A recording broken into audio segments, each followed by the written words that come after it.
The East Room of the White House buzzed with energy. Cameras flashed, microphones squeaked, and reporters jostled for space, waiting for President Donald Trump to step up to the podium.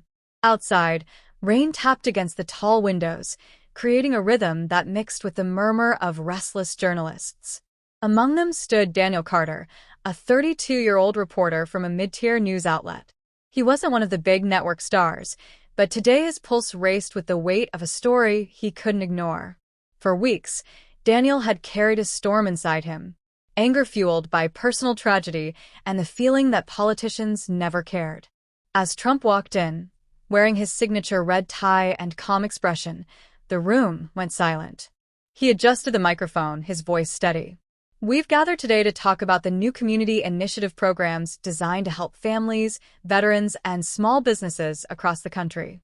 The words should have sounded hopeful, but to Daniel they rang hollow. His jaw tightened, his notebook lay open, but instead of notes, his pen pressed so hard it nearly tore the page. He thought of his father, a veteran who had struggled for years before passing away. Promises from leaders had come and gone, but help never arrived in time. Daniel raised his hand, his voice cutting through the air sharper than intended. "Mr. President, why should anyone believe a single word of what you're saying?" The room froze. Cameras shifted toward him. Trump looked directly at Daniel, and for the first time, the reporter's fury wasn't just professional. It was personal. Gasps rippled across the press room. Reporters exchanged nervous glances, unsure if Daniel had just crossed an invisible line. Interrupting the president mid-sentence wasn't common. It was bold, almost reckless. Trump paused, studying the reporter with an unreadable expression. He didn't look angry. Instead, he seemed curious, as if weighing the reason behind the outburst. "What's your name?" Trump asked calmly. "Daniel Carter," the reporter replied, his voice tight but unwavering. "All right, Daniel, you sound upset. Why don't you tell me and everyone here what's on your mind?" Some journalists snickered under their breath. Others leaned forward, intrigued. This wasn't the usual combative exchange between Trump and the press. This was different, personal. Daniel's throat went dry. He hadn't expected the invitation. His heart pounded, but the image of his late father fueled his courage. "My dad was a veteran. He served this country faithfully. When he came back, he struggled financially, emotionally, medically. He asked for help so many times, but no one listened. No programs, no real change. And now he's gone. So forgive me if I don't buy another promise." The room fell silent. Even the sound of camera shutters seemed to hesitate. Trump's eyes softened, though his posture remained steady. He didn't deflect. He didn't argue. Instead, he leaned into the microphone and said something no one expected. "Daniel, I'm sorry for your loss. Truly, and I'd like to hear more about your father." The air shifted. What had begun as a clash now felt like the start of something entirely unexpected. The atmosphere was electric. Reporters who normally barked questions over one another now sat frozen. The exchange wasn't scripted, wasn't political theater. It was raw, human. Daniel blinked, caught off guard. "You want to hear about my dad?" "Yes," Trump replied simply. "You came here angry. I can understand that. But anger comes from somewhere. Tell us where." Daniel swallowed hard. His father's face flashed in his memory, weathered, kind, and proud despite hardship. The lump in his throat grew heavier.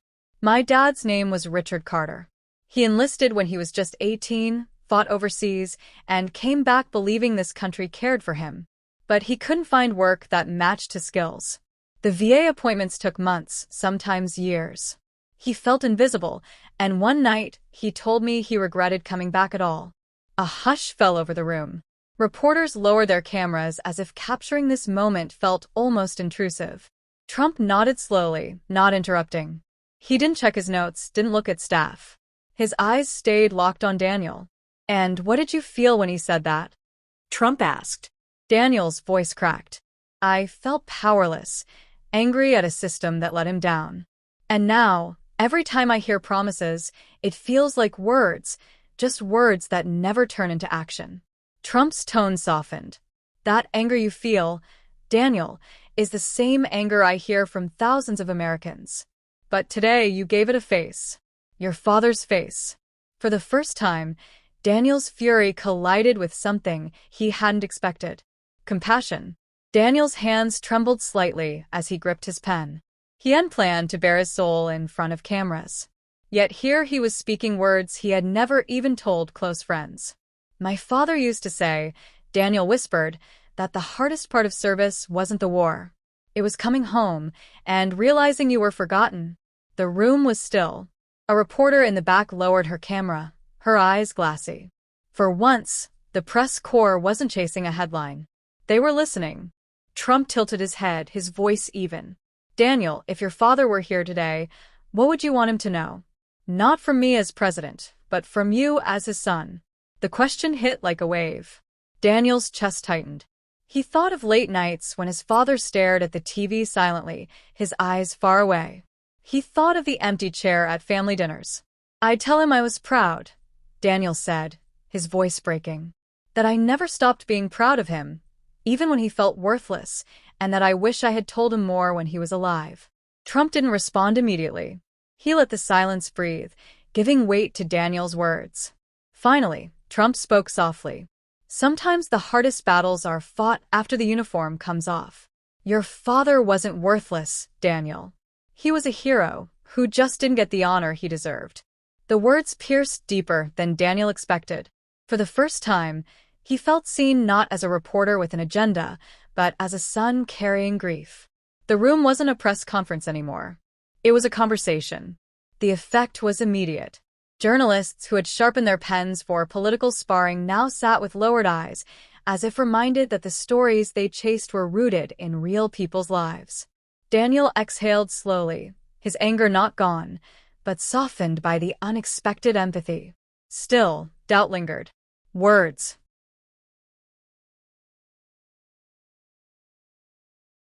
are powerful, Mr. President, but what about actions? What about people like my father, who never got the help they needed?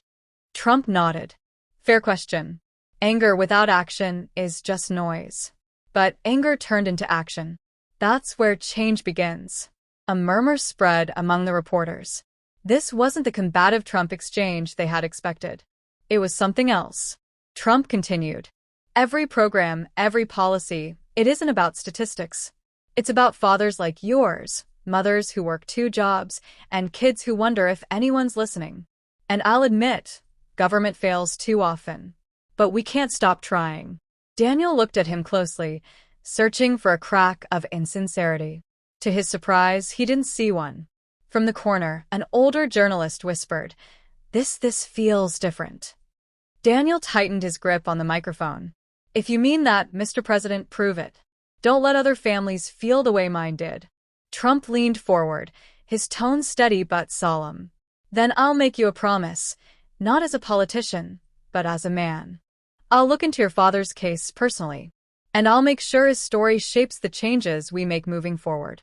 Gasps filled the room. It wasn't the promise Daniel expected.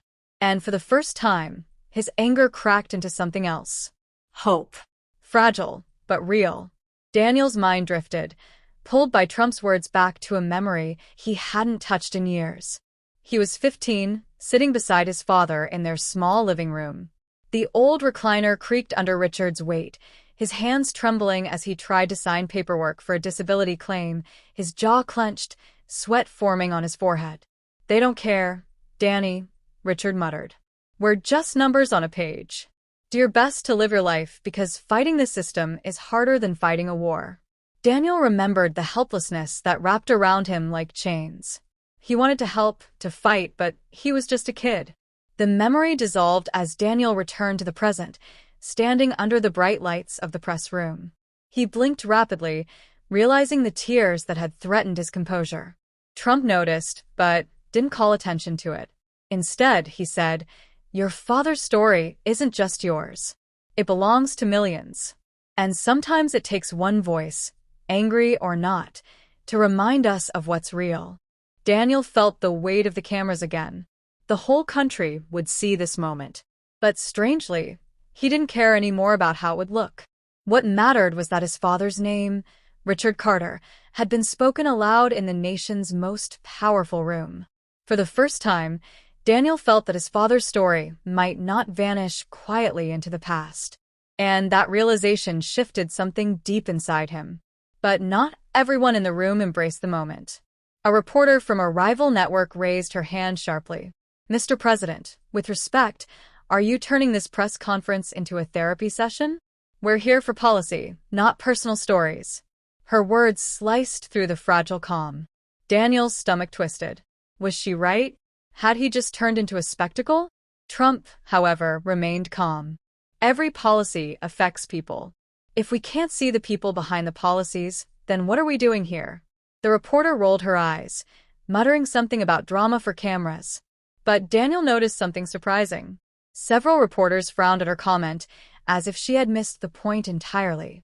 Even a seasoned veteran journalist whispered, "She doesn't get it." Trump turned back to Daniel.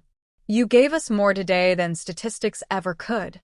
Don't let anyone tell you your father's story doesn't matter."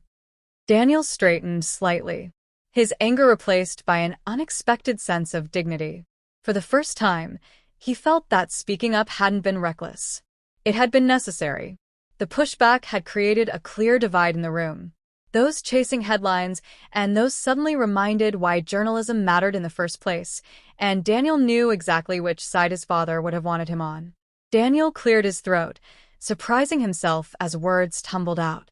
"I wasn't always proud of my father," he admitted quietly. "When I was younger, I resented him. He couldn't keep jobs, missed my school events because of his back pain, and sometimes he snapped at me for no reason. I didn't understand it was the war haunting him. I thought he was just weak." A silence blanketed the room again.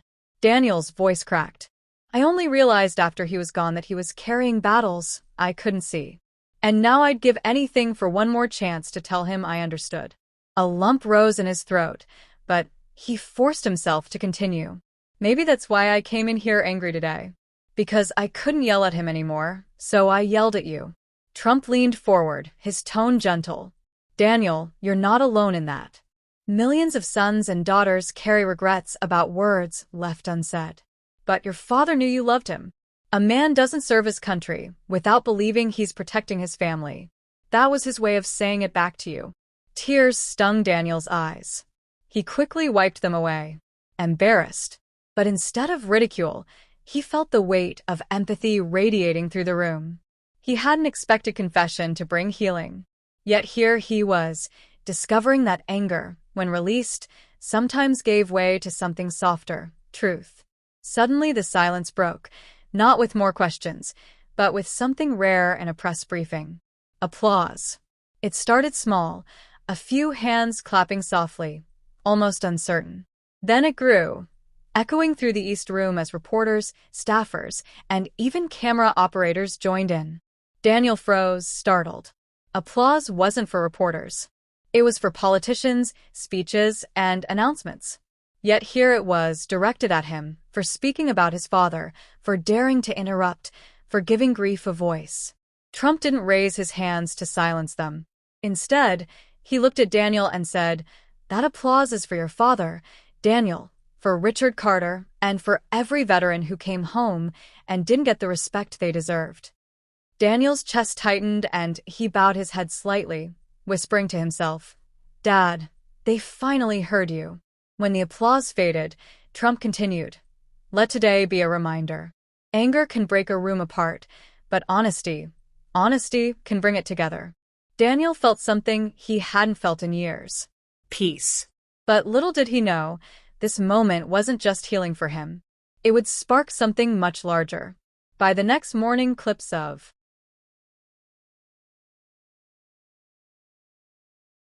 the press conference dominated every channel. But the headlines weren't the usual political sparring. Instead, they read, "Reporter confronts Trump. Emotional exchange moves nation. Veteran's son breaks silence in White House." Daniel sat in his tiny apartment, stunned as he watched himself on screen. He had never wanted the spotlight. He wanted answers. Yet here he was, his face broadcast nationwide, his father's name echoing through living rooms across America. His phone buzzed nonstop. Messages from colleagues, strangers, even distant relatives flooded in. Some accused him of grandstanding, but many thanked him for speaking what they had always felt, but never voiced. One message stood out. It was from a young woman in Texas. "My brother was a veteran who felt invisible, too. Thank you for reminding the world that behind every statistic is a human being. You gave him a voice." Daniel leaned back, overwhelmed. His anger hadn't just cracked open his own grief. It had touched others carrying silent burdens. On the news, a clip replayed of Trump's calm response. "That applause is for your father and for every veteran who came home and didn't get the respect they deserved." For once, Daniel realized it wasn't about politics. It was about people. And maybe, just maybe, his father's story had become bigger than the pain it carried. 2 days later, Daniel received a call he never expected. "Mr. Carter," the voice on the line asked, "this is the White House. The president would like to invite you to a round discussion with veterans and their families next week. He wants you to be part of it." Daniel nearly dropped his phone. Him, a mid-tier reporter with no political clout. Why? At first, suspicion flared. Was this just optics? A way to turn his father's pain into political currency? But then he remembered Trump's eyes during the conference, steady, empathetic, uncalculated. "I'll be there," Daniel said firmly. When he arrived at the White House the following week, the room was filled with veterans, men and women of all ages, some in wheelchairs, some with medals pinned to their jackets. Their families sat beside them, carrying both pride and sorrow. Trump entered, greeted them one by one, then turned to Daniel. "Daniel, thank you for coming. Today isn't about me. It's about listening to them, and to you." Daniel's throat tightened. For the first time in years, he felt that his father's story wasn't just a painful memory. It was part of a movement for something better. The discussion began slowly with veterans sharing experiences of long wait times, denied claims, and battles with PTSD. Daniel listened, each story echoing pieces of his father's struggles. A Vietnam veteran spoke with tears in his eyes. "I gave this country my youth, but when I came back, all I got was silence." A young Iraq veteran added, "Sometimes the war never ends. It just changes battlefields. The fight becomes inside your own mind." Daniel clenched his fists under the table, the words cutting into him like familiar wounds. Finally, Trump turned to him. "Daniel, you've carried this anger for years. What do you think needs to change?" The room shifted. Dozens of eyes fixed on him. He wasn't used to being asked for solutions, only questions. But he spoke from the heart. "Don't treat veterans like case numbers. Treat them like people. Speed up the help they need. Give families someone who listens, not just forms to fill out. And above all, don't let them feel invisible." The room murmured in agreement. Trump nodded slowly, jotting down notes. In that moment, Daniel realized something. His father's story wasn't just being heard. It was shaping the conversation. That night, Daniel sat alone on a bench outside the White House.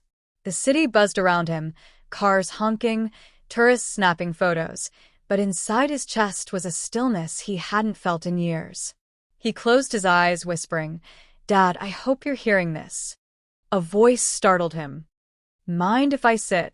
It was Trump, surprisingly without aides or cameras. Daniel blinked, unsure what to say. Of course, Trump sat beside him, looking out at the darkened city. "You know, Daniel, leadership isn't about always having the answers. Sometimes it's about being willing to listen, even when it hurts." Daniel studied him, skeptical. But will anything really change, or will this just be another story that fades? Trump turned, his tone firm. "It'll change if people like you keep telling the truth. Anger alone can't fix a system, but honesty can." Daniel swallowed hard.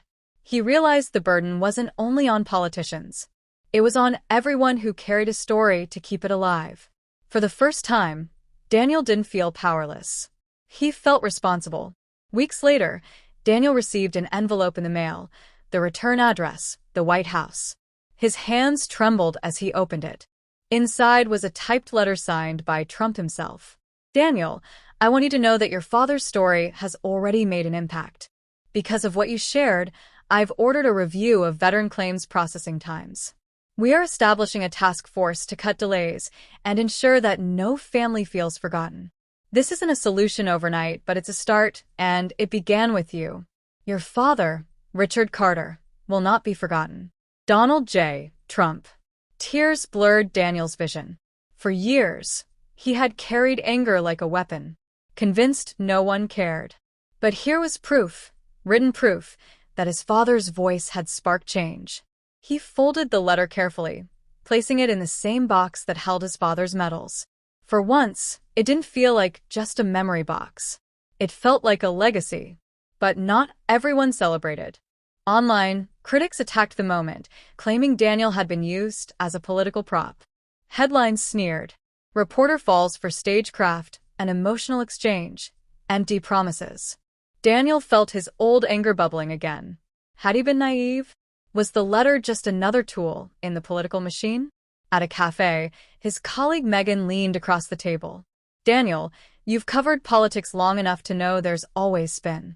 But ask yourself this. Did your father's story matter that day? Did people listen who never would have before? Daniel hesitated, then nodded. Yes. Then that's bigger than politics, Megan said softly. Her words sank deep. Maybe cynicism was easy, but maybe hope, even fragile, imperfect hope, was the braver choice. One evening, Daniel's mother called. Her voice shook with emotion. Danny, I saw the clip again today. Your father would be so proud. 4 years, I prayed someone would listen. And you? She choked back tears. You made them listen. Daniel's own eyes burned. I just wish I'd done it sooner. No, she said firmly. You did it when the world needed to hear it, and now your father's story will live on in ways we never imagined.